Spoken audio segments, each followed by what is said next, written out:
Alors ce mois-ci, on va parler de l'audace. C'est le mois de l'audace. Et mon message s'intitule « Quand Dieu voit l'audace, il agit ». Amen. Ça, c'est de l'audace.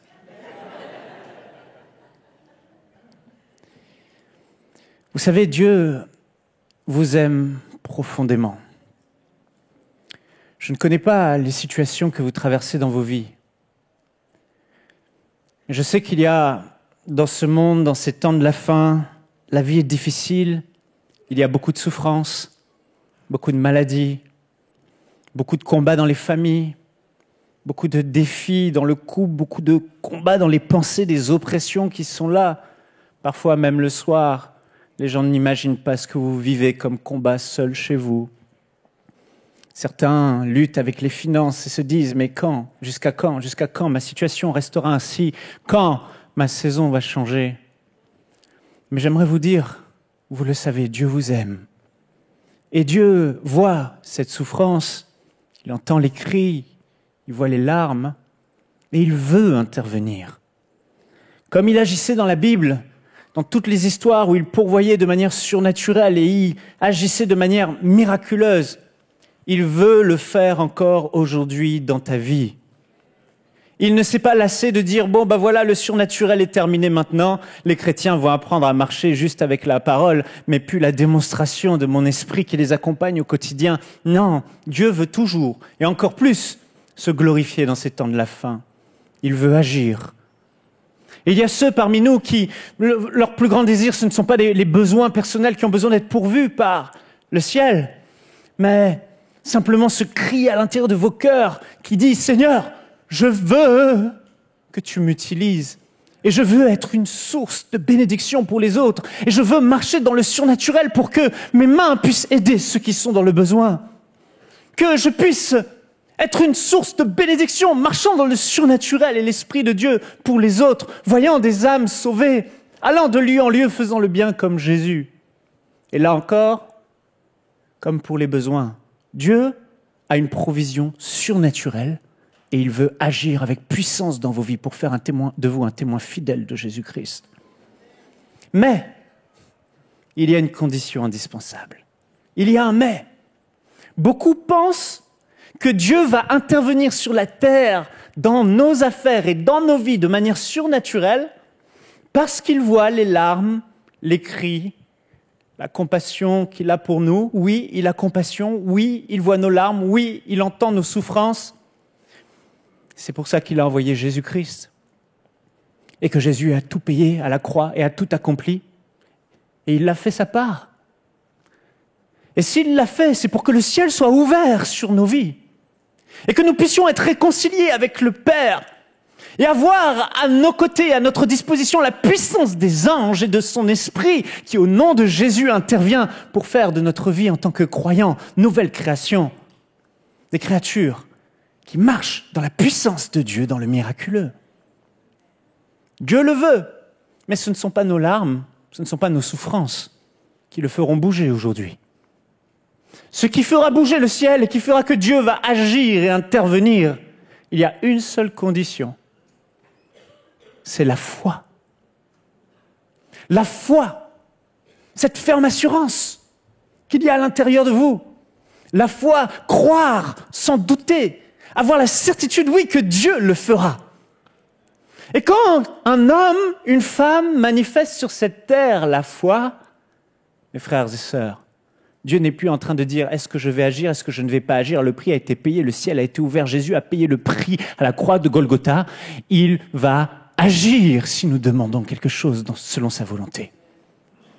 Mais il faut avoir la foi. C'est la seule condition que Jésus a soulignée. Pas nos efforts, pas nos nombreuses prières, pas nos temps multipliés de jeûnes. Et souvent, nous voulons que Dieu agisse parce que nous faisons des efforts. Mais Jésus, lui, a souligné une seule chose, la foi. Croyez. Il a dit, tout est possible à celui qui croit. À Marthe, face à la résurrection de Lazare, il a dit, ne t'ai-je pas dit que si tu crois, tu verras la gloire de Dieu ? Croire sans douter. Avoir la ferme assurance que je peux m'élancer et que Dieu va intervenir. Que je peux dire et Dieu va le faire. Que je peux y aller et que le ciel sera avec moi. La foi. Frères et sœurs, même l'apôtre Jacques, pour que ce soit sûr, l'a souligné à l'Église. On peut le lire ensemble dans Jacques, chapitre 1, versets 5 à 7. Dis à ton voisin, crois seulement. Vous connaissez ce chant qui dit « Je te dis que si tu crois, tu verras la gloire de Dieu. Tu verras la gloire de Dieu. Tu verras la gloire de Dieu. Je te dis que si tu crois, tu verras la gloire de Dieu. » Quel que soit ton défi, quelle que soit ta situation, Jésus te dit encore aujourd'hui, crois seulement. Si seulement tu pouvais croire, tu verrais la gloire de Dieu. Jacques va dire, si quelqu'un, on peut afficher, si quelqu'un d'entre vous manque de sagesse, qu'il la demande à Dieu qui donne à tous simplement et sans reproche, et elle lui sera donnée. La suite. Mais, il y a un mais. Donc vous avez besoin de sagesse, l'Église primitive. Face à tout ce que vous vivez, demandez à Dieu et il vous le donnera simplement, sans reproche. Mais, il y a un mais, qu'il la demande avec foi, sans douter. Car celui qui doute est semblable au flot de la mer agité par le vent et poussé de côté et d'autre. Qu'un tel homme ne s'imagine pas qu'il recevra quelque chose du Seigneur. L'apôtre Jacques est très clair, il dit « Ne vous imaginez pas que le Seigneur va vous exaucer si vous doutez, si vous n'êtes pas dans la foi, si vous ne croyez pas. » On est comme un homme irrésolu, ballotté par le vent. Dieu n'agira pas et n'interviendra pas. Et ce qui est formidable avec la foi, c'est que la foi, elle est simple. La foi, tout le monde l'a. La foi, tout le monde peut l'avoir. Il suffit de croire. Il suffit d'ouvrir nos cœurs. Il suffit d'ouvrir grand nos oreilles. Il suffit de croire dans les promesses de Dieu. Même Jésus-Christ, lui-même, quand il était en chair et en os sur cette terre et qu'il allait à Nazareth, son village natal, la Bible dit qu'il ne put faire que peu de miracles. Aucun miracle, si ce n'est imposition des mains à quelques personnes. Alors qu'il était là à Nazareth, il y avait d'énormes besoins, il y avait des aveugles, il y avait des sourds, comme à Capernaum, comme en Galilée, ailleurs. Mais là, à Nazareth, dans son propre village, il ne put faire que peu de miracles, parce que les gens ne croyaient pas. La Bible dit même que Jésus était étonné de leur incrédulité. Si peu de personnes venaient vers lui, si peu de personnes se tournaient vers lui pour appeler à Jésus et demander le miraculeux, demander l'intervention, et pourtant Jésus était là, la puissance de Dieu était là, le Fils de Dieu était là, la guérison, le pain de guérison était disponible, le pain de délivrance était disponible, mais il y avait si peu de foi dans cette ville. Mon frère, ma sœur, ta foi, c'est ce qui fera la différence. Ta foi, c'est ce qui va ouvrir les écluses des cieux. Ta foi, c'est elle qui va ouvrir la porte à Dieu et Dieu va entrer, il va intervenir et faire ce que tu as demandé. Alors, aujourd'hui, l'Esprit de Dieu, dans ce mois de l'audace, veut nous encourager, il veut t'encourager. Aie foi en Dieu ce matin, car tout est possible à celui qui croit. Mais j'ai eu à cœur de vous partager quelque chose d'important. Parce que si on ne comprend pas comment fonctionne la foi, on va être confus, on va être dérouté. C'est important de comprendre le mécanisme de la foi, parce que quand on le comprend, ça débloque tout. Et on se dit, ah, c'est comme ça que la foi fonctionne. C'est pour ça que parfois je prie et je dis « Seigneur, pourquoi je crois dans ce verset, je le lis, je le proclame, mais rien ne se passe, ma situation ne change pas, je vis toujours la même chose. Je ne vois pas le surnaturel, je ne suis pas en mesure de dire à ceux qui m'entourent « Là, ça c'est la main de Dieu qui est intervenue. » Non, parfois j'ai l'impression d'être un chrétien qui mène une vie ordinaire, comme ceux qui n'ont pas Dieu, mais pourtant Dieu est avec moi, je crois en lui, je lui ai donné ma vie. Alors pourquoi ça ne fonctionne pas ? On a l'impression de croire, frères et sœurs. Mais en réalité, notre foi est une foi qui n'est pas vivante. C'est une foi qui est morte. Combien de fois dans ma vie j'ai eu une foi morte ? 0 résultat. Mais lorsque ma foi devient vivante, toujours exaucée. En fait, on peut avoir une foi, mais c'est une foi morte. Mais elle doit devenir vivante. On a l'impression d'avoir une foi, parfois, qui est là, mais elle est incomplète. Elle n'est pas complète. Elle est inutile au lieu d'être utile. Elle est stérile, comme dit l'apôtre Jacques. Et si on comprend le mécanisme de la foi, on va réaliser que notre foi doit vraiment devenir vivante. Et lorsque ta foi devient vivante, utile, le miraculeux suit toujours. La foi qui est vivante, elle ne consiste pas à croire seulement dans son cœur. La foi qui est vivante, en plus de croire dans ton cœur, tu vas démontrer ta foi qui est dans ton cœur par des actes et des actions. Il doit y avoir une démonstration de foi. Et quand il y a cette démonstration de foi, c'est à ce moment-là précis que le surnaturel se manifeste. Le surnaturel ne se manifeste pas quand tu crois simplement dans ton cœur, mais quand dans ton cœur, c'est accompagné d'actes de foi qu'on peut aussi appeler audace.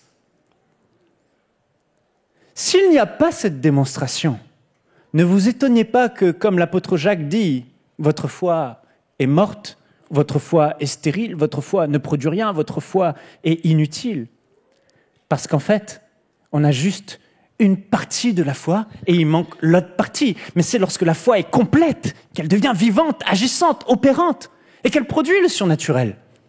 Alors la question que j'aimerais qu'on se pose honnêtement aujourd'hui, face à cette situation dont tu as besoin d'un miracle, est-ce que tu peux dire aujourd'hui, ma foi est réellement vivante ?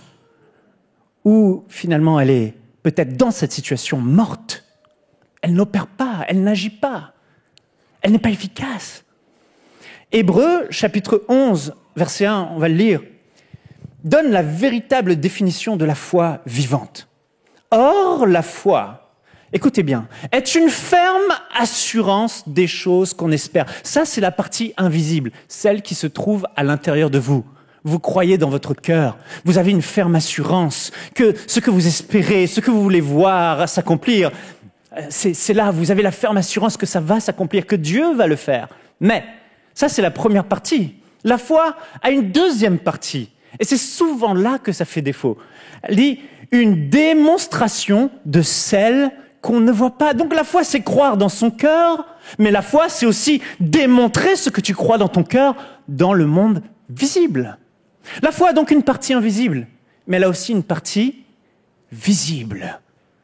Et souvent, on croit juste à l'intérieur, mais on ne démontre pas. On n'a pas le courage, l'audace de laisser notre foi s'exprimer. Notre foi ne prend pas son envol, elle ne prend pas son plein essor. Alors Dieu, comme on le voit dans les évangiles, la foi ne se voyait pas dans le cœur des gens uniquement.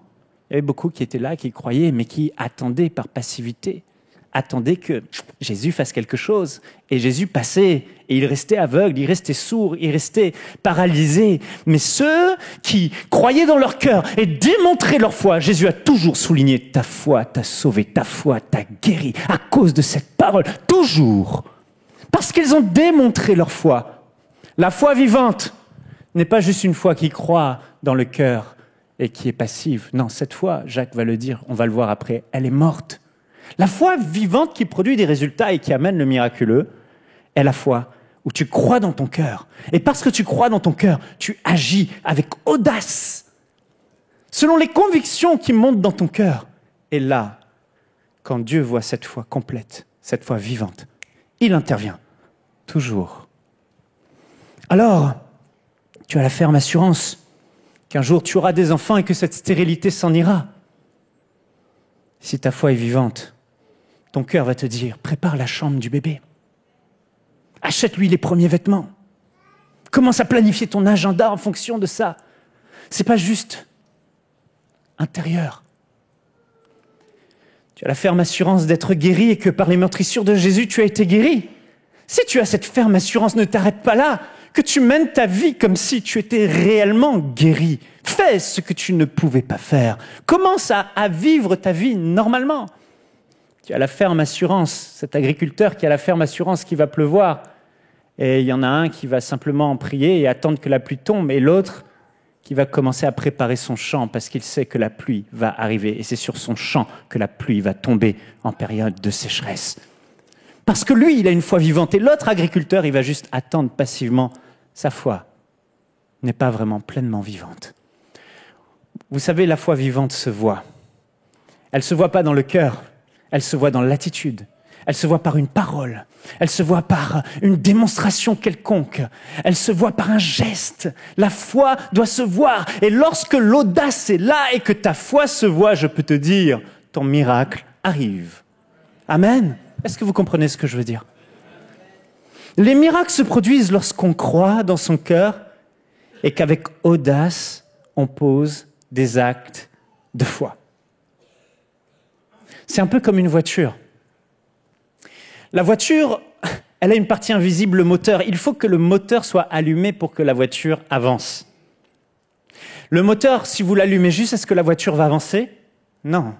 Il faut en plus que le moteur soit allumé, appuyer sur la pédale. Et quand vous appuyez sur la pédale et que le moteur est allumé, la voiture avance et elle vous amène là où vous voulez aller. Il en est de même pour la foi, frères et sœurs. Si nous croyons juste dans notre cœur, mais que jamais nous appuyons sur la pédale de l'audace, sur la démonstration, jamais nous posons des pas de foi, des actions de foi, la foi ne nous amènera nulle part. Nulle part. Il faut allumer le moteur. Il faut appuyer sur la pédale. Dieu doit voir ta foi. L'audace, c'est oser agir malgré les obstacles et le regard des autres. L'audace, c'est l'expression visible, tangible de ta foi. L'audace de la foi se voit par des actes, comme je l'ai dit, une action, un geste, une parole, une attitude. L'audace ose agir selon l'élan de ton cœur. L'audace se rit des obstacles. L'audace domine les peurs. L'audace prend des risques. L'audace fait réagir les autres. Ils te disent, mais tu es fou, mais quel insensé, mais il agit contre les lois de la nature. Mais c'est normal, ta foi va faire réagir les autres, ta foi va être incomprise des autres, c'est normal, ta foi va te faire aller à contre-courant de ce que pensent les autres. Parce que tu crois que Dieu est avec toi et que Dieu te back. Parce que tu crois que Dieu va être là. Et donc, c'est pas juste sur des raisonnements naturels, il va y avoir une intervention surnaturelle. Il va y avoir une intervention surnaturelle. Il doit y avoir une intervention surnaturelle. C'est pour ça que je me comporte comme ça avec audace. Parce que sinon, je suis un fou. Et vous pouvez me traiter de fou, moi je sais ce que Dieu m'a dit.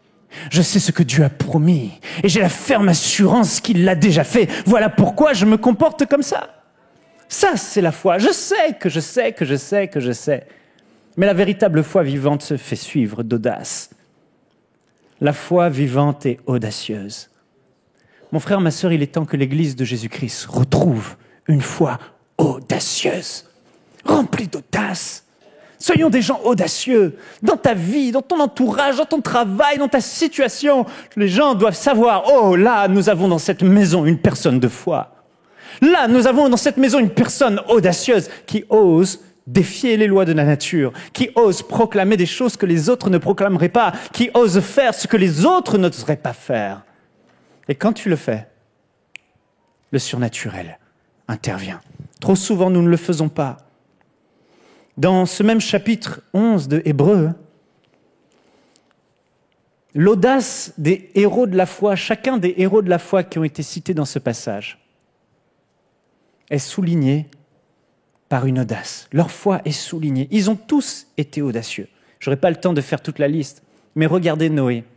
Noé, Dieu lui demande de construire une arche et il va manifester une audace vraiment extraordinaire où pendant de longues années, il va construire une arche alors qu'il n'a jamais eu aucun déluge sur la terre. Il est seul face à la moquerie et il a l'audace de supporter la moquerie des gens qui le trouvent comme un fou à construire une arche alors que jamais il y a eu de déluge. Sa foi n'a pas été juste du cœur. Dieu aurait pu se charger de l'arche. Pourquoi Dieu ne s'est pas chargé? Tiens, Noé, il y a une arche là-bas, elle est toute prête, prends ta famille, va, et le déluge va tomber après. Pourquoi? Parce qu'il y a un principe que Dieu a mis en place. La foi ne doit pas juste être dans ton cœur, elle doit être démontrée. Il fallait que Noé démontre sa foi et que Dieu voit son niveau de foi et que lorsque la foi est complète, vivante, agissante de Noé, Dieu intervient. C'est pour ça que Dieu a laissé Noé former l'arche. Il fallait que Noé démontre sa foi. On a Noé, on a d'autres exemples. Josué, regardez la folie de leur audace. Vous allez devoir conquérir cette grande ville avec ses grandes murailles, Jéricho. Et alors qu'ils ont marché pendant le désert, traversé le désert, ils se retrouvent face à Jéricho.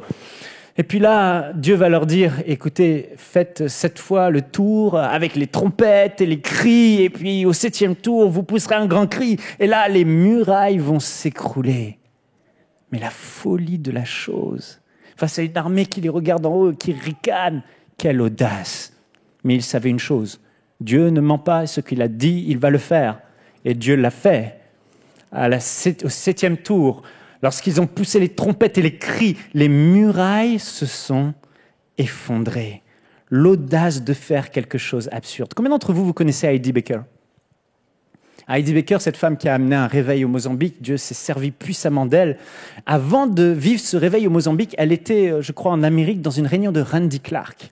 Et dans cette réunion, elle avait soif. Seigneur, donne-moi le Mozambique. C'était le cri de son cœur. Elle avait foi. Dieu lui avait fait une promesse dans son cœur. Dieu va me donner le Mozambique.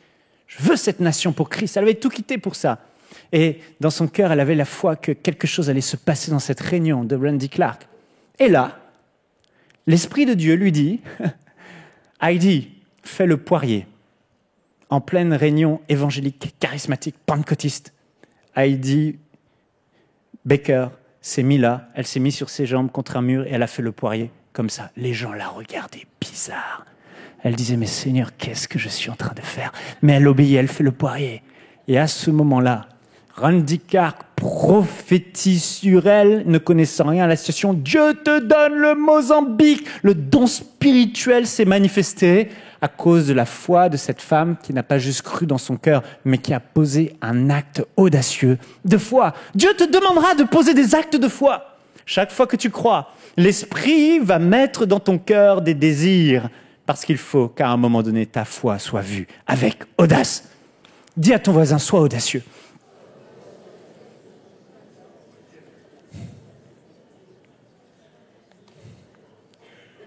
C'est quand tu feras ce que Dieu a placé sur ton cœur, quand tu suivras cet élan malgré tout ce que tes raisonnements te disent et que malgré tout tu poseras l'acte de foi, que là tu verras le ciel s'ouvrir et le miracle embarquer.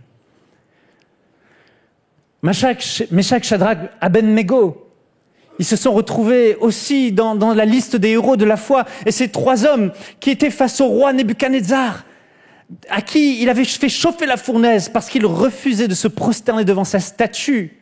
Voilà encore des hommes qui ont manifesté leur foi, pas simplement en croyant du cœur, mais ils ont eu l'audace de résister au roi en disant « Oh, sache au roi que notre Dieu que nous servons est capable de nous délivrer de la fournaise ardente et il nous délivrera de ta main. » L'audace non seulement de résister au roi, mais l'audace de parler de leur délivrance comme si elle était déjà faite. Sache au roi, il n'y a aucune incertitude là-dessus. Notre Dieu est capable de nous délivrer et notre Dieu nous délivrera de la fournaise. Et quand ils ont été jetés dans la fournaise, le miraculeux s'est produit. Dieu a vu leur foi, pas juste dans leur cœur, dans leur attitude, dans leur parole de foi. Parles-tu dans les situations? Oses-tu déclarer ce que tu crois que Dieu fera? C'est au ce moment-là, ne méprise pas ces petites paroles, elles font toute la différence. Quand je regarde ma vie avec ma femme et que je regarde les combats qu'on a menés, ce qui a fait la différence, c'est lorsqu'il y a eu un acte d'audace posé. C'est à ce moment précis qu'on peut témoigner, elle et moi, qu'il y a eu un miracle, une intervention surnaturelle de Dieu. Mais quand on croit dans le cœur, on croit, on attend, on croit, on attend, on croit, on attend, on croit, on attend. Non, à un moment donné, il y a un élan qui monte et on pose un acte audacieux de foi. Et toujours, le Seigneur a répondu fidèlement. Alors, la foi vivante, elle a ces deux côtés, mon frère, mes sœurs. Même pour notre salut, même lorsqu'on est né de nouveau, la foi vivante a dû se manifester. S'il y avait juste croire dans notre cœur, mais que nous ne confessions pas de notre bouche audacieusement Jésus-Christ comme notre Seigneur, que nous ne lui donnions pas publiquement notre vie, si on ne confessait pas son nom, le salut ne serait pas opérant. Jésus a lui-même voulu, celui qui croira et qui sera baptisé sera sauvé. Il a même voulu et demandé aux apôtres qu'il y ait une démonstration publique de foi. Ceux qui croient dans son cœur doivent publiquement confesser. Et Paul va dire, quand Ananias l'a appelé pour le baptême d'eau, Ananias a dit, lève-toi et maintenant sois baptisé pour le pardon de tes péchés en invoquant le nom du Seigneur Jésus. À ce moment-là, publiquement, devant Dieu, devant les hommes, le nom de Jésus est invoqué si tu crois en la bonne nouvelle de l'Évangile et le salut opère. Remarquez ce que Paul dit, on va voir ensemble dans Romains, chapitre 10. Même le salut demande une foi vivante, croire du cœur et démontrer avec audace sa foi. Romains 19. Si tu confesses de ta bouche le Seigneur Jésus, et si tu crois dans ton cœur que Dieu l'a ressuscité des morts, tu seras sauvé. Croire dans ton cœur, confesser de ta bouche publiquement le Seigneur Jésus. Jésus a dit, celui qui confesse mon nom devant les hommes, je confesserai son nom devant le Père. Et continuons, regardez la suite du verset, verset 10. Car c'est en croyant du cœur qu'on parvient à la justice. Croire du cœur n'opère pas le miracle du salut dans notre vie. Et c'est en confessant, autrement dit, en invoquant le nom du Seigneur Jésus, de ta bouche, qu'on parvient au salut. La foi vivante pour notre salut a ces deux éléments, ces deux parties. Je crois dans mon cœur et parce que je crois dans mon cœur, je pose cet acte où, Seigneur, je te reconnais face à ma famille, je te reconnais dans cette église, je te reconnais face à ceux qui m'ont annoncé l'évangile, je te reconnais devant les anges comme maintenant le Seigneur de ma vie pour qui je vis. Et à ce moment-là, le miracle opère. La foi vivante agit ainsi. Jacques va expliquer le mécanisme de la foi en prenant un exemple très fort. Il va prendre l'exemple d'Abraham. Jacques, au chapitre 2, verset 17, on va lire ensemble, « Il en est ainsi de la foi. Si elle n'a pas les œuvres, elle est morte en elle-même. » C'est extraordinaire la démonstration que l'apôtre Jacques va faire. Si notre foi est dépourvue d'œuvres qui l'accompagnent, sachez-le, devant Dieu, cette foi ne compte pas. Elle est morte. Et il continue, verset 20. « Veux-tu savoir, ô homme vain, que la foi sans les œuvres est inutile ?» Autrement dit, s'il n'y a pas de manifestation d'œuvre à ta foi, elle ne produira rien. Ni en termes de justice devant Dieu, ni en termes de miracle. Jacques, verset 21 dit, il continue avec Abraham au verset suivant, « Abraham, notre père, ne fut-il pas justifié par les œuvres ?» Ici, il dit, à quel moment Abraham fut déclaré juste ?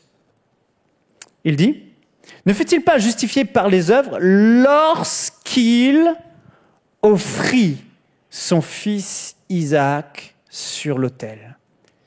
Tu vois que la foi agissait avec ses œuvres. Elles sont indissociables. Croire du cœur, démontrer avec audace. Et que par les œuvres, la foi d'Abraham fut rendue parfaite. Elle fut rendue parfaite aux yeux de Dieu. Il a vu une foi vivante au moment où Abraham allait sacrifier son fils. Jacques, il continue donc au verset suivant.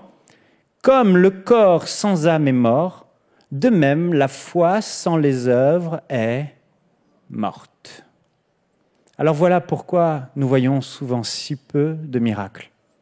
Parce que nous croyons dans le cœur, nous croyons dans le cœur, nous croyons dans le cœur, et nous attendons que quelque chose se passe. Mais si réellement tu crois, mon message aujourd'hui, mon point est simple. Si réellement tu crois, laisse ta foi s'exprimer jusqu'au bout, que rien ne l'arrête, que personne ne la freine, qu'aucun raisonnement, aucun calcul cérébral ne la freine, mais on va le voir après, sois comme un enfant. Et là, tu vas voir, tout va commencer à se décanter dans ta vie. Alléluia. Le surnaturel va commencer à embarquer. On va aller un peu plus en détail dans cette histoire d'Abraham et de Isaac. En Genèse 22, verset 10. Donc, Abraham va sur la montagne, il amène son fils Isaac. Papa, voici le feu, voici le bois, où est l'agneau? Et puis, Abraham dit, Dieu se pourvoira lui-même. Et puis, il attache son fils sur l'autel pour sacrifier son fils. Il prend un couteau.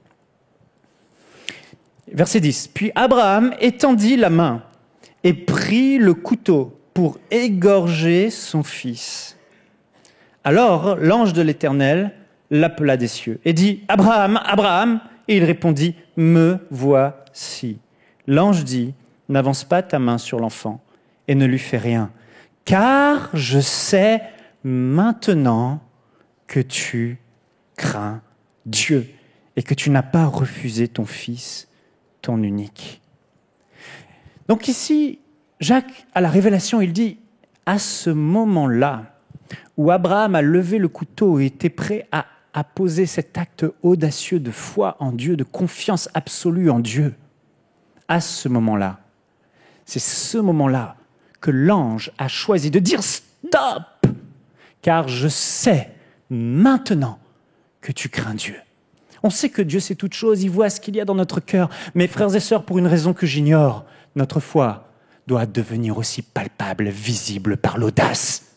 L'ange a dit, je sais maintenant que tu crains Dieu. On ne va pas faire de la théologie là-dessus, mais ce que je sais, c'est que c'est à ce moment-là que Abraham fut déclaré pleinement juste devant Dieu. Sa foi a été amenée à la perfection parce qu'il l'a démontré. Est-ce que vous me suivez ? Oh, quand l'Église commencera à poser des actes de foi et des pas de foi, je vous assure, les gens ne vous reconnaîtront plus. Osons. C'est au moment où ta foi s'exprime dans le visible, par cet acte audacieux que Dieu considère qu'elle est réellement vivante et qu'il la voit et qu'il intervient. Alors, appuie sur la pédale. Allume pas juste le moteur, mais commence à appuyer sur la pédale et tu vas voir où ta foi va t'amener. Est-ce que tu le crois ? Alléluia, acclame Dieu pour sa parole. Seigneur, vous vous souvenez, je me souviens de Smith Wigglesworth, l'audace de la foi. Smith Wigglesworth était un grand apôtre du Seigneur dans les années début du XXe siècle. Et puis, Smith, un jour, s'est retrouvé dans une réunion et de guérison. Il prêchait. Puis, il y avait une femme qui était paralysée, complètement paralysée. Elle ne tenait pas debout. Ils l'ont fait lever, 2 hommes l'ont fait lever de son fauteuil roulant. Et Smith a dit, « Levez-la !» Elle vient devant, il la lève. Et puis, il dit, « Maintenant, femme, au nom de Jésus-Christ, marche !» Il lâche la femme. Il dit, « Lâchez-la !» Et boum, elle s'écroule par terre, mais a hurlé de douleur, glaçant toute la salle. Il dit, « Relevez-la !» Il relève la femme. Il dit, « Maintenant, relâchez-la, au nom de Jésus, marche !» Les 2 hommes hésitent un peu plus, il la lâche et bam, elle tombe par terre et hurle de douleur. Smith Wigglesworth sait le mécanisme de la foi. Jésus-Christ est vivant. Il est ressuscité. En son nom, nous avons le pouvoir de guérir les malades. Il est impossible que cette femme puisse rester paralysée. Alors il va dire, relevez-la. Et là, il y a une voix qui se fait entendre, un homme qui dit, homme sans cœur, ne vois-tu pas que tu fais souffrir cette pauvre dame? Smith s'est retourné, il a dit, toi, tais-toi. Mêle-toi de tes affaires, moi je m'occupe des miennes. Lâchez-la! Et la femme, ils l'ont lâchée, elle s'est mise à courir, elle était guérie. Alléluia. L'audace! L'audace! La foi ne peut pas être encapsulée à l'intérieur de toi sous prétexte qu'il faut être politiquement correct. Non! Il y a trop de gens qui souffrent, ils ont besoin de toi. Ils ont besoin de ta foi en action. Ils ont besoin que tu pousses plus loin ta foi, que tu l'amènes plus loin. Je me souviens au centre MCI, quand il fallait prendre la décision de construire le centre, Dieu m'avait parlé en 2015. Il m'avait dit un jour, il y aura un centre, et dans ce centre, il y aura des studios de télévision, il y aura un auditorium, il y aura des conférences de réveil. Et tout ça a été téléchargé dans mon cœur un soir. Je l'ai écrit, je l'ai partagé avec Jérémie. Et puis, voilà que la saison arrive. Je suis là au Canada, dans ma chambre, et là, l'Esprit me dit, c'est le temps pour le centre MCI. Dans mon cœur, je sais que c'est la saison. On doit déménager, on est trop à l'étroit, et il faut avoir la foi pour ce centre-là. Sauf que sur le compte bancaire, il n'y avait qu'$1 million. Et ce centre a coûté 23 millions de dollars avec l'équipement. Et là, j'étais là, il fallait prendre une décision, mais je n'arrivais pas. Frères et sœurs, si l'Esprit de Dieu ne m'avait pas enseigné sur le mécanisme de la foi, je n'aurais rien fait. Nous ne serions pas là aujourd'hui. Je n'aurais pas ce micro aujourd'hui. Il n'y aurait pas MCI TV. Il n'y aurait, en tout cas, pas l'église Plénitude ici. Il n'y aurait eu rien de tout cela. Mais ce matin-là, je ne l'oublierai jamais. Et écoutez bien ce que l'Esprit de Dieu m'a dit. Alors que je n'osais pas agir, parce que c'était une folie, ça n'avait aucun sens. C'était trop gros, c'était démesuré. On n'avait pas les moyens, il fallait être sage. Mais voilà que un matin à mon réveil, je fais un rêve. Et je me réveille sur ce rêve. Et voici ce que j'entends de l'Esprit. Michael, la foi est une démonstration. Je me suis levé, j'ai appelé mon équipe, les dirigeants, je leur ai dit, on fonce, on cherche un terrain, on va voir l'architecte. Et on a commencé, on a acheté ce terrain, on est allé voir l'architecte. J'ai rencontré le contracteur, je lui parlais comme si j'avais l'argent, même si je n'avais pas l'argent. Je lui disais, vous inquiétez pas, l'argent va venir. Mais comment vous allez faire? Ne vous inquiétez pas pour ça, Dieu va faire. Et je dis, ils nous ont fait confiance. Et on a fait des campagnes de dons. On a levé des fonds. Et en l'espace de 3 ans, en pleine pandémie mondiale de Covid, Dieu nous a permis d'avoir 23 millions de dollars et de construire ce centre. Mais si je n'avais pas compris cela, j'en serais toujours au même stade. À prier, à attendre que quelque chose se passe et que 23 millions de dollars tombent comme ça. La foi est une démonstration, pas juste croire dans ton cœur. Sinon, elle est morte. Mais ma foi, lorsque l'Esprit m'a parlé de ça, j'ai décidé de laisser ma foi s'exprimer et de la rendre vivante.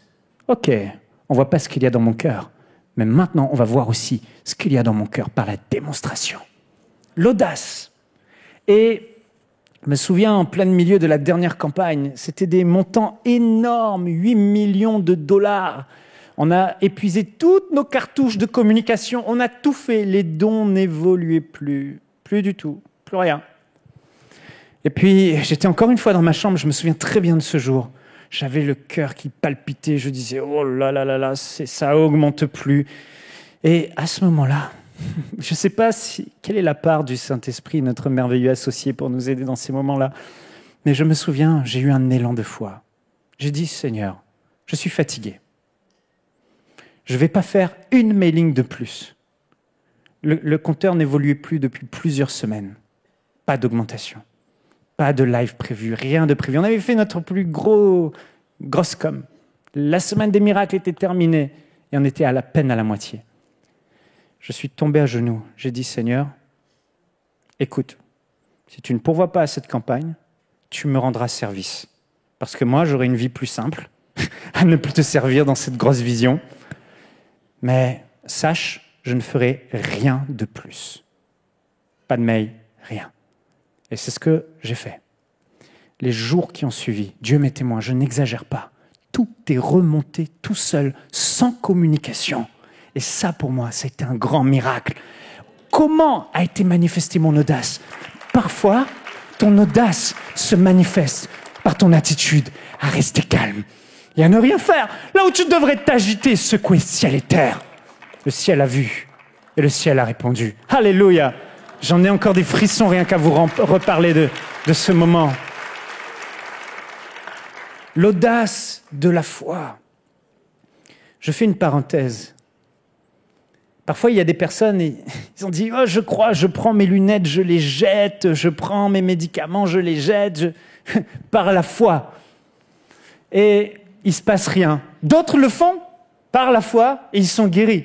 Je me souviens de ce live où on va dire, j'ai vu Jean-Luc Traxel faire ça, il dit en plein live, allez vous laver au robinet tous ceux qui ont des problèmes des yeux. Et quand j'ai vu le nombre de guérisons qu'il y avait, centaines de guérisons des yeux, myopie, cataracte, j'ai fait waouh, le prochain live je fais la même chose. Ben oui, parce que je sais comment ça fonctionne. Ah oui, il va les pousser à la foi. Pas juste croire dans votre cœur, si tu crois, lève-toi, va te laver les yeux. Et on n'avait jamais eu autant de guérisons des yeux. J'ai fait la même chose, il y a eu les mêmes nombres de résultats après. Mais il y en a quand même qui ne sont pas guéris. Pourquoi? Ils ne sont pas encore au stade de la foi vivante. Parce que la foi vivante doit avoir les deux composantes, les deux parties. Je crois dans mon cœur, et c'est parce que je crois dans mon cœur que je suis poussé à agir. Mais il y en a, ils doutent dans leur cœur et ils vont quand même agir. Mais ça ne se produira pas, il faut les deux. C'est comme appuyer sur la pédale de la voiture, mais ne jamais allumer le moteur, ça n'avancera pas. Ou c'est comme allumer le moteur et ne jamais appuyer sur la pédale, ça n'avancera pas.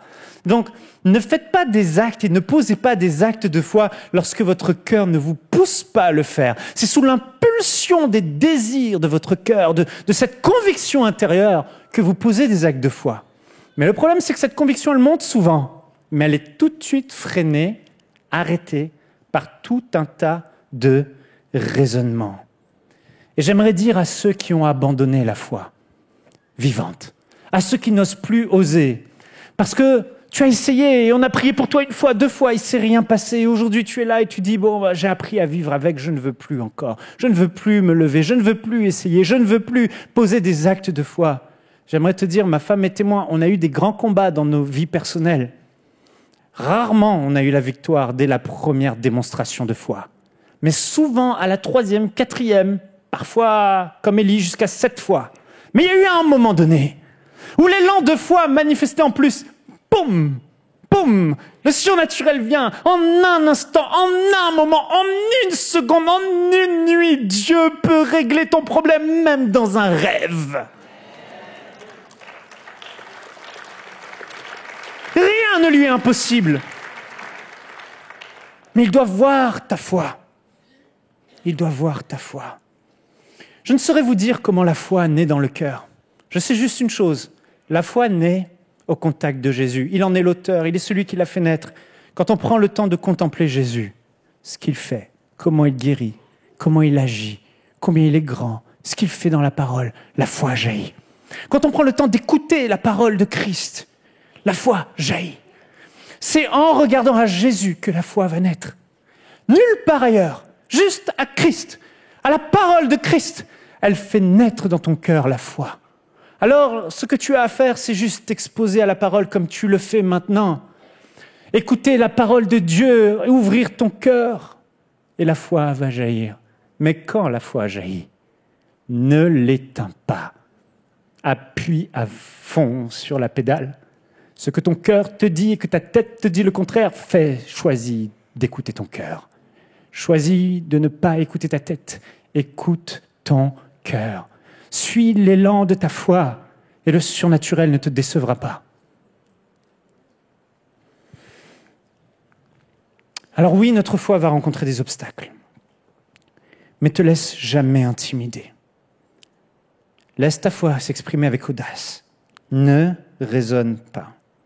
La réalité, frères et sœurs, pourquoi les gens n'osent pas poser des actes audacieux lorsqu'ils croient dans leur cœur? La réalité, c'est à cause des raisonnements, à cause de tout ce qui se passe à l'intérieur de leur tête. Oui, mais si Dieu ne me back pas, s'il n'intervient pas, on va se moquer de moi. Je vais me retrouver dans une situation difficile. Qu'est-ce qu'on va dire de moi? Ah, je n'ai pas assez prié. Ah, je n'ai pas assez jeûné. Ah, je n'ai pas assez ci. Ah, je n'ai pas assez ça. Oh, on va me juger. Et toutes ces choses, mais c'est de la folie. Ah, le médecin a dit. Ah, le banquier a dit. Ah, les autres, ça n'a pas marché pour eux. Pourquoi ça marcherait pour moi? Tellement de raisonnements qui nous empêchent de passer à l'action. Il faut délier cela dans nos têtes. Vous savez, parfois, la connaissance, malheureusement, nous a fait du tort. Être assis chaque dimanche à l'église et entendre des messages, tellement de messages sur Internet, et c'est bien. Mais parfois, nous n'en comprenons pas tout le sens et nous faisons des mathématiques avec la parole de Dieu. Alors, pour que le miracle se produise, il faut A plus B plus C. Et là, c'est fini. C'est déjà fini. La foi ne s'explique pas. Ça jaillit du cœur. Et ça ose, c'est tout ce qu'il y a à savoir. Ce que Dieu a promis, il le fera. Il n'est pas un homme pour mentir, ni un fils d'homme pour se repentir. Il est vraiment fidèle. Les hommes t'ont menti, mais Dieu ne te mentira pas. Si tu prends sa parole à la lettre, si tu prends ce qui est écrit à l'intérieur et que tu lui dis tel que tu l'as dit, Seigneur, je crois de tout mon cœur et j'agis sur cette parole, il ne te décevra pas. Alors ne laisse pas les raisonnements t'arrêter. Combien de fois Dieu t'a demandé de te déployer, mais tu ne l'as pas fait. Et encore aujourd'hui, regarde ta vie, ça fait des années, la promesse n'est toujours pas en marche. Peut-être que comme moi, tu étais dans un état où tu attendais, tu attends, et l'Esprit te dit, la foi est une démonstration. Sois audacieux, sois audacieuse, ose le faire. N'aie pas peur de perdre des plumes lorsque Dieu t'a promis, il sera avec toi. Jésus nous a donné une solution pour avoir une foi vivante. Et sa solution est très simple. Il nous a dit, vous devez devenir comme des petits-enfants. Un enfant a un cœur simple. Il ouvre son cœur à ce que les gens vont leur dire. Un enfant, son papa va lui dire quelque chose, il va dire « Oh, papa m'a dit, yes, papa m'a dit !» Et il se réjouit déjà, il sait qu'il a déjà la chose parce que son papa lui a promis. Un enfant ne va pas raisonner « Ah oui, mais papa a un agenda, et ceci, et cela, est-ce qu'il va vraiment pouvoir, est-ce que ceci... » Non, il se réjouit tout de suite parce qu'on a dit, il croit. Il m'a promis, je crois. Il l'a dit, je crois. S'il l'a dit, il le fera. Et en fait, Jésus déplore ce manque de simplicité de notre cœur. Et frères et sœurs, nous devons parfois faire table rase de toutes ces théories, parfois qui sont là, toute cette connaissance qui est là, et juste dire, Seigneur, je ne veux plus faire de calcul. Je veux être comme un enfant. Je veux juste croire comme un enfant croit. Je me jette comme un enfant se jette dans tes bras, sur ta parole. Je te fais confiance aveugle. Et quand on développe à nouveau ce cœur d'enfant qui ne raisonne pas, on va commencer de nouveau à avoir une foi vivante, agissante, qui n'est pas stérile, qui n'est pas morte. Regardez l'apôtre Pierre. Lorsqu'il est sur cette barque avec les disciples et que Jésus arrive sur l'eau et que Jésus marche, ils ont tous peur. « Ah, c'est un fantôme !» Jésus dit « Ne craignez pas, c'est moi. » Qu'est-ce que Pierre va faire ? Pierre va être là comme avec ce cœur d'enfant simple. « Seigneur, si c'est vraiment toi, ordonne que je marche sur l'eau !» Et Jésus lui dit « Viens !» Et là, comme un enfant, il se jette du bateau, il commence à marcher sur l'eau, et il marche sur l'eau, et le surnaturel embarque. Il a cru, il a agi sur la parole, il a eu l'audace de le faire. Lui, il est le premier homme à avoir marché sur l'eau.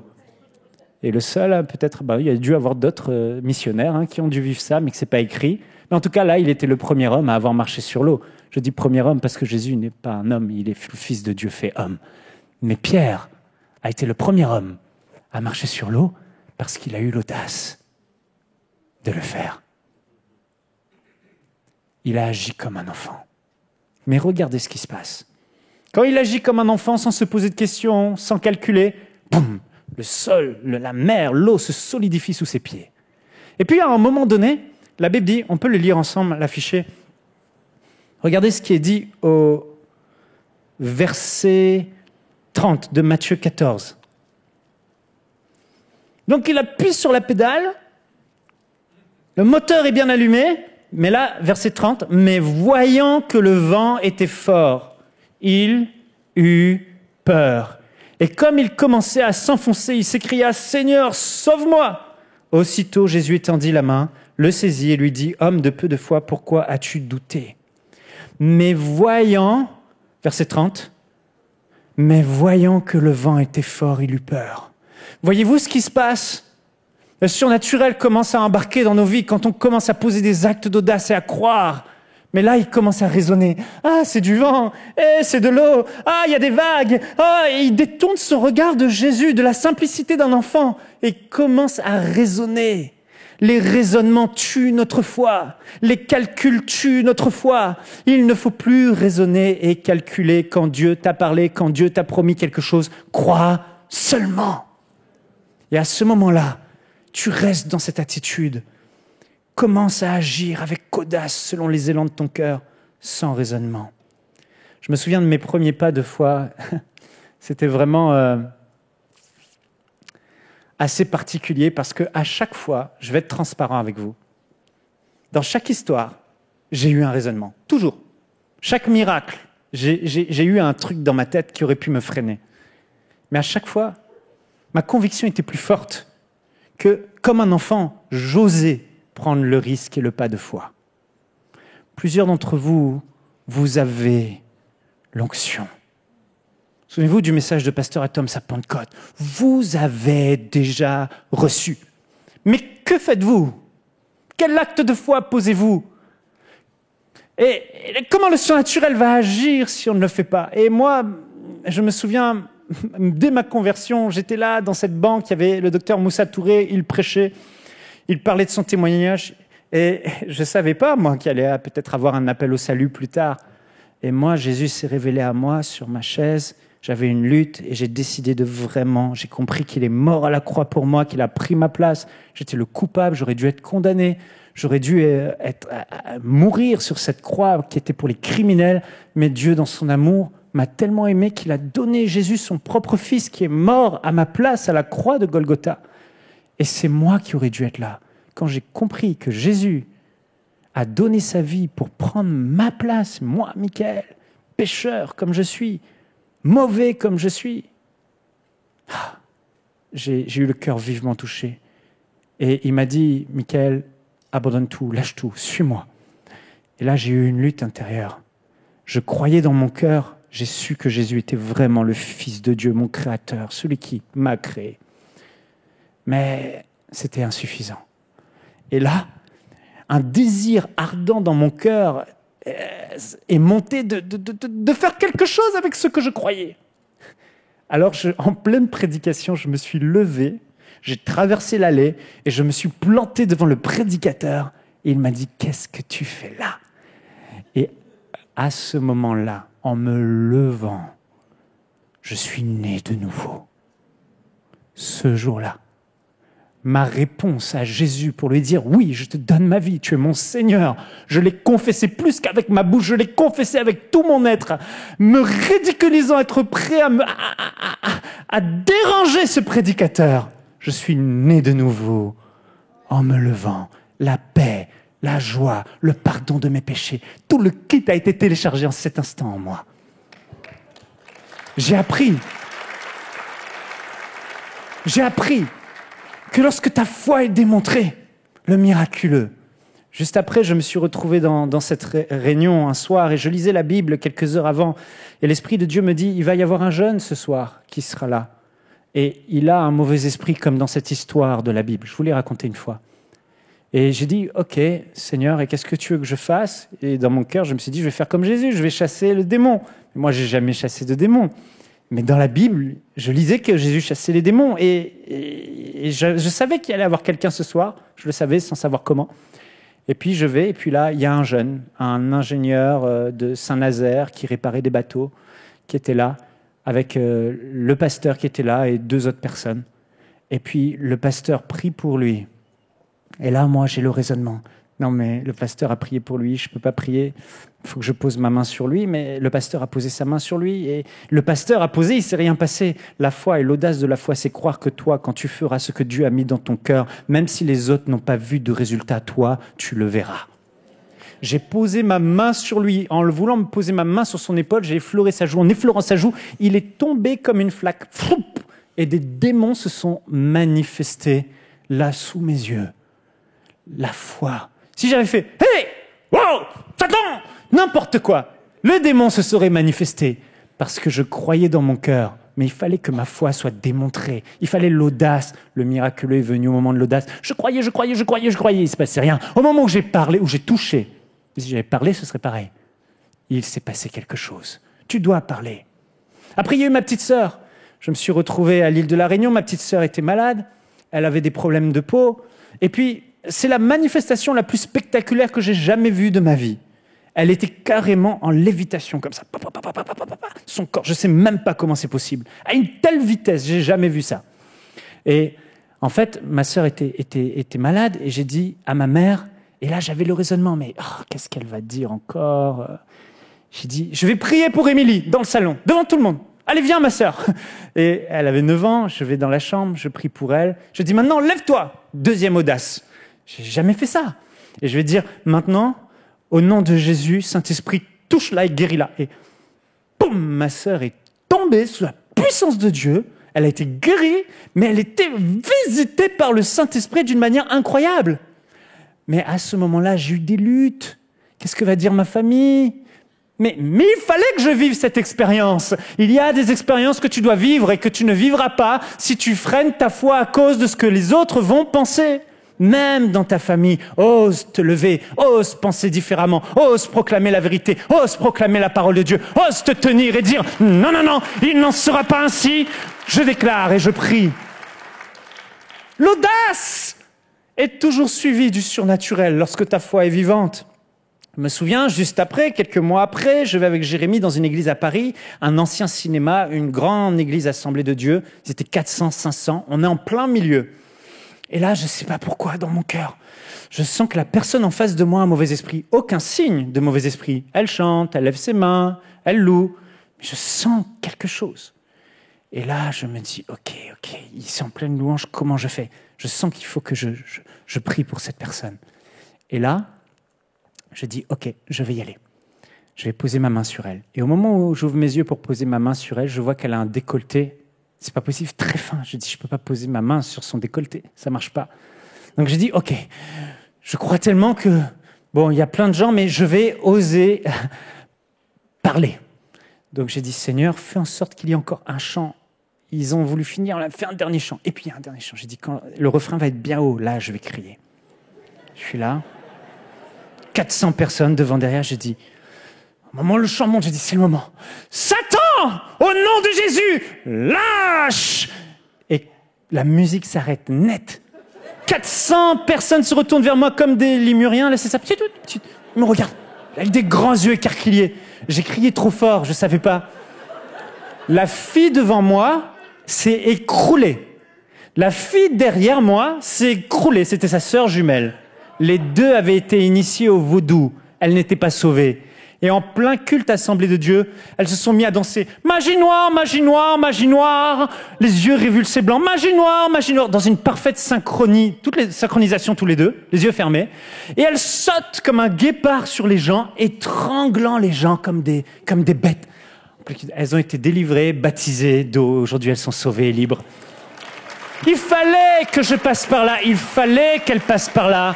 Et malgré toutes mes imperfections et mes doutes et mes raisonnements, j'ai osé. Et pourtant, les doutes étaient là. Ah, c'est ça, comme ça que fonctionne la foi. Et il y avait une petite dernière, la dame sourde. Je prêchais dans un endroit et à la fin du message, il y avait une dame sourde complètement d'une oreille. Et puis, je vais pour imposer les mains. Et au moment où je pose ma main sur sa tête bouge très vite, comme si un mauvais esprit l'agitait. Mais à ce moment-là, l'esprit me dit, elle fait semblant. C'est pas grave, je prie au nom de Jésus, oreille, ouvre-toi. Elle entend toujours pas. Au nom de Jésus, oreille, ouvre-toi. Elle entend toujours pas. Je dis, qu'est-ce qui se passe? Et là, dans mon cœur, je sens l'esprit me dire, si elle se repent de ce qui est fake, elle fait semblant pour attirer l'attention et avoir des soins spirituels, si elle se repent de cela, elle sera libérée dans son oreille et elle retrouvera l'audition. Alors je lui dis, il y a sa fille à côté, elle me dit, non, c'est faux. C'est faux, c'est faux. J'ai dit, si, c'est vrai. Non, c'est faux. J'étais gêné, j'hésitais. J'ai dit, c'est faux. Et puis là, j'ai eu l'audace de prophétiser. Je me suis tourné vers sa fille. J'ai dit, elle ne m'écoute pas, mais vous, écoutez-moi. Je prophétise que si dans la voiture, vous dites à votre mère de se repentir à nouveau et qu'elle l'accepte, vous allez voir, elle va retrouver l'audition de son oreille qui est morte. Dans la voiture, elles l'ont fait. Sa mère a dit « C'est vrai, j'ai juste envie qu'on prenne soin de moi !» Et elle a poussé un grand cri. Son audition est revenue, elle a été guérie, totalement libérée. Je l'ai vue le lendemain, le dimanche à l'église, témoignant qu'elle entend parfaitement l'audace de prophétiser, même quand les gens vous trouvent complètement fou. C'est ça la foi. Et Dieu sait combien vous avez dans vos cœurs des paroles qui montent, des choses qui montent. J'aimerais parler à cette jeune génération, vous les jeunes qui êtes là. Dans cette église, Dieu veut vous utiliser, je le sais. Depuis que je suis venu prêcher ici, l'Esprit m'a dit, vous êtes la génération du réveil. Vous êtes, est-ce qu'il y a des jeunes ici? Levez les mains. Vous êtes cette génération. Vous devez vous lever. Personne ne doit mépriser votre jeunesse. Faites des erreurs, on vous pardonnera. Mais osez. On veut voir des âmes venir ici dans vos écoles, dans l'université, là où vous travaillez, parce que vous avez osé prier pour le paralytique. Vous avez osé prêcher la parole. Dieu va susciter des Étienne, des Philippe parmi vous. De nombreux jeunes vont venir à Christ. Mais osez agir sur votre foi. Osez, levez-vous. Je finis avec juste ce point. Il est court.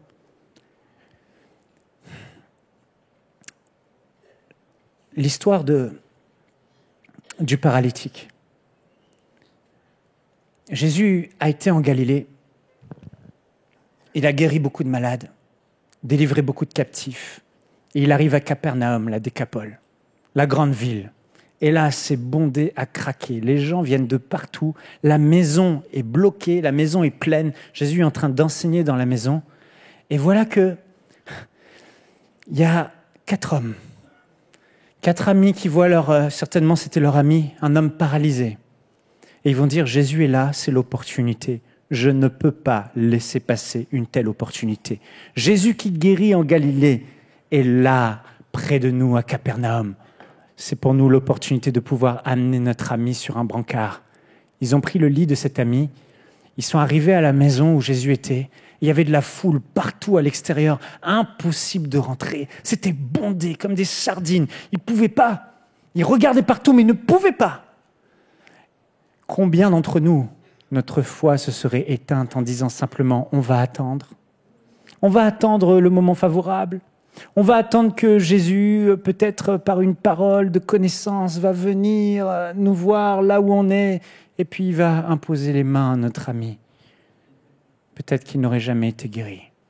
Mais quand leur foi a rencontré un obstacle, ils ne se sont pas arrêtés là.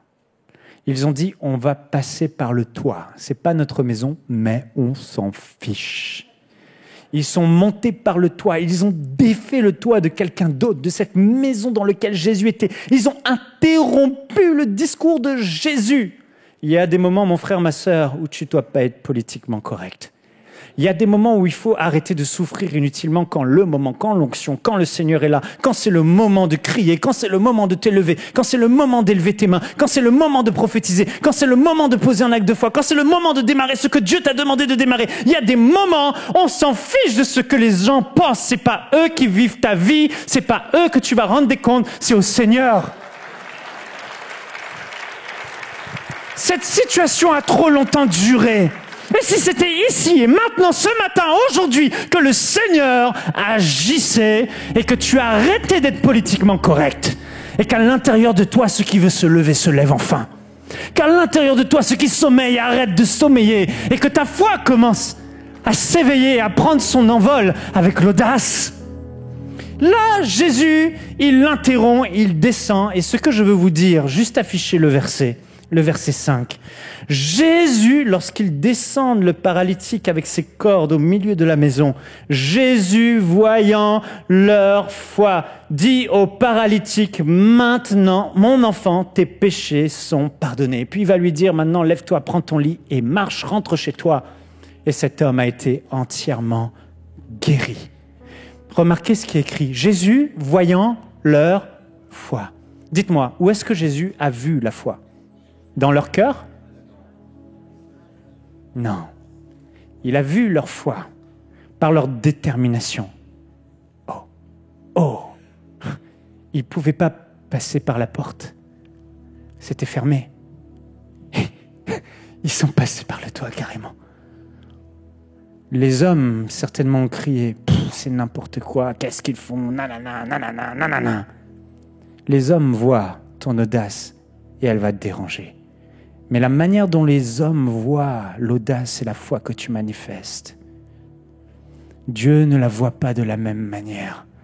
Là où les hommes voient ce qui dérange, Dieu, lui, voit la foi et la confiance que tu mets en lui. La foi dit c'est maintenant. La foi dit c'est aujourd'hui. La foi ne dit pas ce sera demain. La foi croit à chaque fois. Et même si tu as essayé que ça n'a pas obtenu le résultat immédiat, la foi ne s'arrête jamais. Elle continue à croire comme si toutes les fois d'avant tu avais été exaucé. La foi est comme un bulldog. Elle ne lâche jamais. La foi trouve des solutions et prend des risques. La foi se rit de ce que pensent les autres. La foi, l'audace. Jésus a vu leur foi par l'audace qu'ils ont manifestée. Comme Paul, lorsqu'il était à Lystre, il y avait ce paralytique qui n'avait jamais marché depuis sa naissance. C'est écrit, Paul, voyant la foi, voyant que cet homme avait la foi pour être guéri, voyant que cet homme avait la foi pour être guéri, voyant que cet homme avait la foi pour être guéri, il lui dit, lève-toi, prends ton lit, marche, lève-toi et marche. Et l'homme se leva directement, d'un bond. Paul a vu la foi de cet homme. Il y a quelque chose à l'intérieur de toi qui doit monter. À un moment donné, c'est presque pour dire...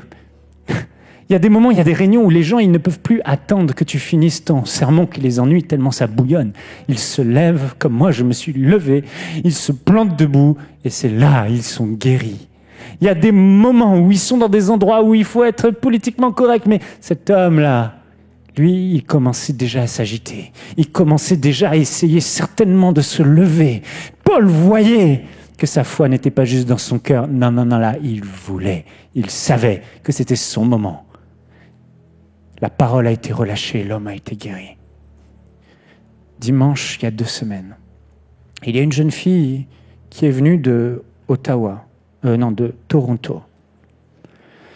On m'a demandé de prier pour elle. Des pasteurs m'ont dit, beaucoup de pasteurs ont prié pour elle, pour sa délivrance. Il ne s'est jamais rien passé, pas de manifestation.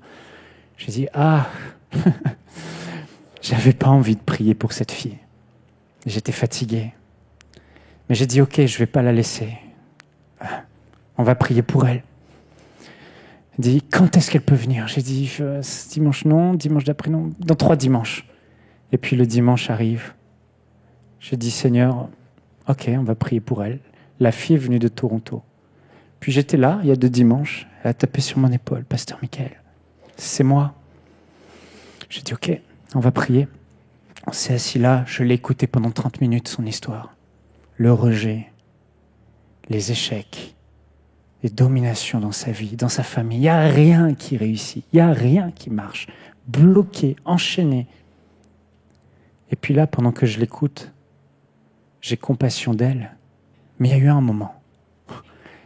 Et chaque fois que je vois ça, ces derniers temps, 1, 2, 3, 4, ces derniers mois, plusieurs guérisons. À chaque fois, les personnes, je me dis, elle va être guérie, c'est sûr. C'est sûr. Parce que je vois leur foi. Il n'est même pas question de moi, rien à voir avec moi. Cette fille est repartie libre. La délivrance a duré 15 minutes. Elle est tombée par terre. Elle a toussé. Elle a vomi. Elle a pleuré. Non seulement délivrée, mais guérie. Elle est repartie libre. Elle a témoigné qu'elle est libre. Mais vous savez, j'ai vu sa foi. Et quand j'ai vu sa foi, j'ai su que le Seigneur allait la délivrer. Même si moi, je n'étais pas disposé. Même si moi, je ne ressentais rien. J'ai su qu'elle allait être délivrée. À cause de sa foi. Dieu a vu sa foi. Et vous savez comment j'ai vu sa foi? Elle m'a dit, ça fait des mois et des mois que je n'ai pas de travail. J'ai dû me battre pour arriver ici. Et j'ai pris du covoiturage avec le peu d'argent que j'avais. Et je suis venu. Elle a traversé tout ça depuis Toronto, sans argent, pour venir ici. Parce qu'elle croyait que c'était ici, là, le jour de sa délivrance. Et elle est repartie libre. Un autre jeune homme, pareil, il devait venir. Il m'a dit, Pasteur Mickaël, j'arrive, sa voiture a brûlé la semaine même. Il n'a pas pu venir. Sa vie était un désastre. Mais il a loué une voiture, alors qu'il n'a pas de travail, pour venir le matin où sa voiture a brûlé, au culte, pour qu'on puisse prier ensemble. J'ai encore eu ces nouvelles il y a quelques jours. Il est libre, libre. Il pleure de joie. Sa vie n'est plus la même. Tout est différent. Le Seigneur a vu sa foi. Il y a des moments, ta foi doit se voir. J'aimerais qu'on puisse, s'il vous plaît, se lever.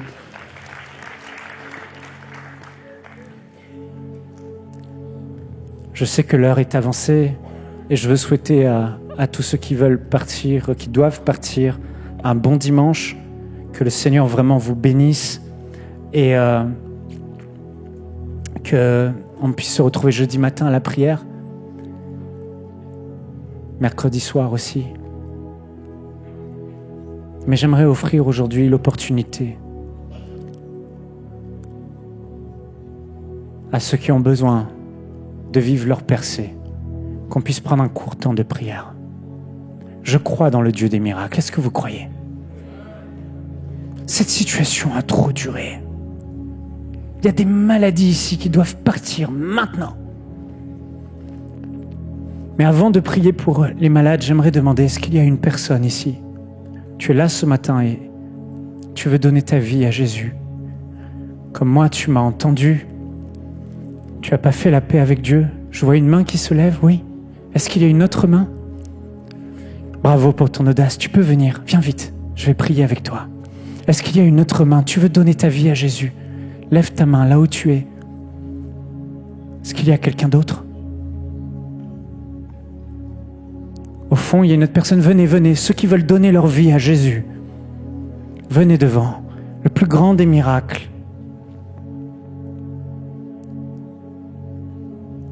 Notre personne, oui.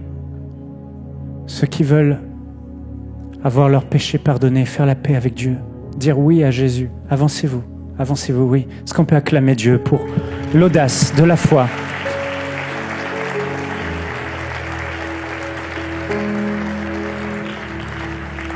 Félicitations. Comment vous vous appelez? Arlando, Mélodie, Jade, Thomas. Alléluia. C'est la première fois que vous prenez une décision comme ça, publiquement, vous trois? Oui, première fois, alléluia. Vraiment, que Dieu vous bénisse. Aujourd'hui, le Seigneur veut vous sauver, pardonner vos péchés entièrement et commencer une nouvelle vie.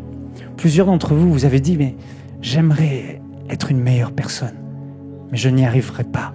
Vous avez essayé, mais c'est plus fort que vous. Il y a comme quelque chose qui vous tire toujours vers le bas. J'ai une bonne nouvelle. Aujourd'hui, en donnant votre vie entièrement à Jésus, lui faisant confiance, lui-même sera votre force. Et il vous donnera tout ce dont vous avez besoin pour à compter de maintenant lui obéir et marcher dans une nouvelle vie complètement différente. Il vous aime et c'est pas un hasard si vous êtes là. Simplement, on va prier ensemble. Si vous voulez vous mettre à genoux avec moi.